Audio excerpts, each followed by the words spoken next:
What is the meaning of emotional intelligence and why is it even important? Today, I am going to teach you how emotional intelligence actually leads to better decision making and how you can learn to be more aware, more in control, and more expressive of your emotions. So if we look it up in the dictionary, it means the capacity to be aware of, control, and express one's emotions, and to handle interpersonal relationships judiciously and empathetically. Judiciously. When it comes to having awareness of our emotions, most people don't even know what they're feeling in any given moment. This can lead to negative ways of managing our emotions like outbursts or arguing, blaming, or even indifference to the emotions of others, which leaves us more likely to feel anxious, depressed, or even start to use substance abuse. It's interesting when I ask people, oh, what is that emotion that you're feeling or what's coming up for you right now? Sometimes people can say, oh yeah, I know exactly what it's feeling. It feels like this, I know where it came from, and I know why. Whereas other people, they don't know what they're feeling. They don't know what it feels like in their body. They have no idea where it's coming from.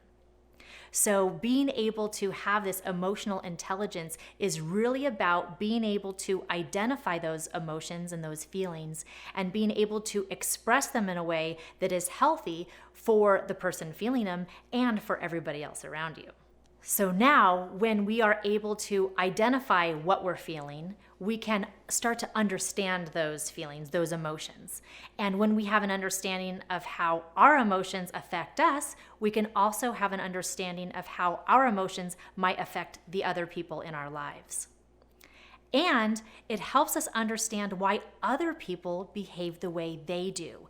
And when we can have an understanding of why everybody else in their life is reacting the way they do, doing the things they do, if we ourselves are more emotionally intelligent, then we're more likely to be able to let them off the hook when they quote unquote misbehave or when they do something that isn't really in alignment with what we're wanting them to do or say or how we want them to be in our lives. The problem is when we don't know what our emotions are, when we can't identify what we're feeling, we don't know how to allow it to move through us, it can cause a lot of problems in our relationships. Relationships at work, at school, or with our friends. It can also lead to substance abuse. So imagine if you're not able to release what you're feeling because you can't identify it, you don't know what it is, you don't know how to let it go, and it's feeling stuck inside your body. We tend to, as humans, look for outside sources to help us feel better. So it can lead to substance abuse. Studies show that poor emotional regulation actually can lead to aggressive outbursts and behavior, like that volcano that's building and building and building. If we're not able to let our emotions go in a constructive way, we might blow up and explode just like those volcanoes. And it can feel very frustrating to not be able to communicate our feelings, which causes even more stress. So if you've ever felt like you don't know what to say or how to say it, that can cause a lot of emotional stress in our life that we just don't need. So when you know what you're feeling, you know what triggered that emotion for you, now you can choose how you want to respond in any given situation instead of react.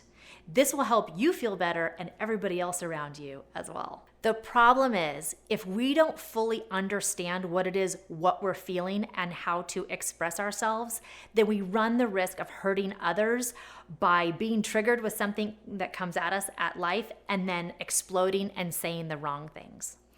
So the solution to that is being able to find healthy ways to express our emotions, to really feel our emotions fully and allow them to come out in a natural way, not pushing them, not suppressing them, but really allowing ourselves to feel them, to understand them, so that when these triggers come at us, we're more likely to be able to respond to the situation instead of react.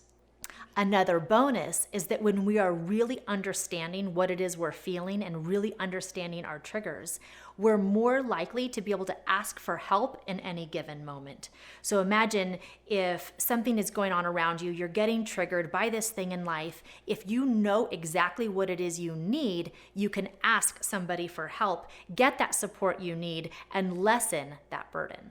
So looking back at that definition, it says being able to handle interpersonal relationships judiciously and empathetically. I like to say having close and meaningful relationships. It's a lot easier than judiciously.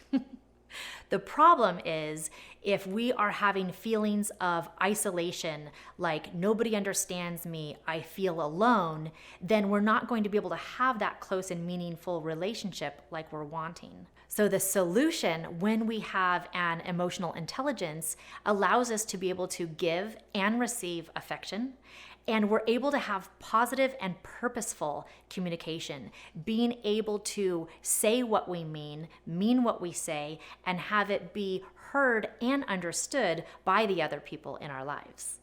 Ultimately, having a higher emotional intelligence leads to better decision making in all areas of our lives, which leads us to feel fulfilled and happy in our life.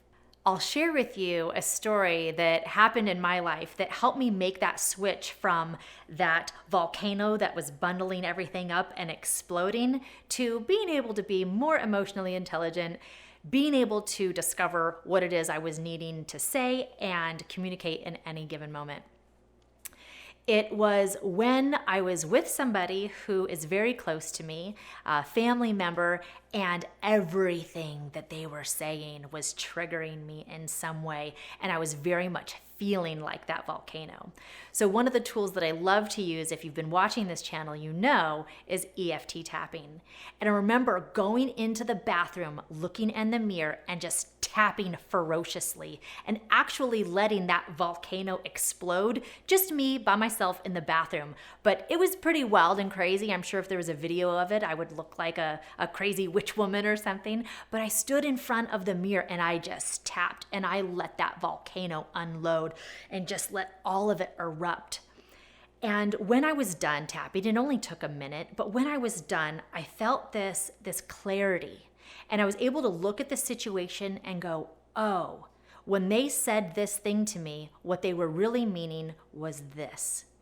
And so I was able to look at myself and go, I don't need to feel this way. I don't need to feel attacked or misunderstood or judged in any way. So allowing myself to let that emotional volcano erupt in the privacy of my bathroom, utilizing this tool that I love, I was then able to go back upstairs and respond to the situation in a way that was much more fitting for who I wanted to be, how I want to show up, and I wasn't taking something out on them that was just innocent conversation. For this other person, they were trying to be helpful, they're doing the best I can, and I was able to respond in a way that took care of both of us.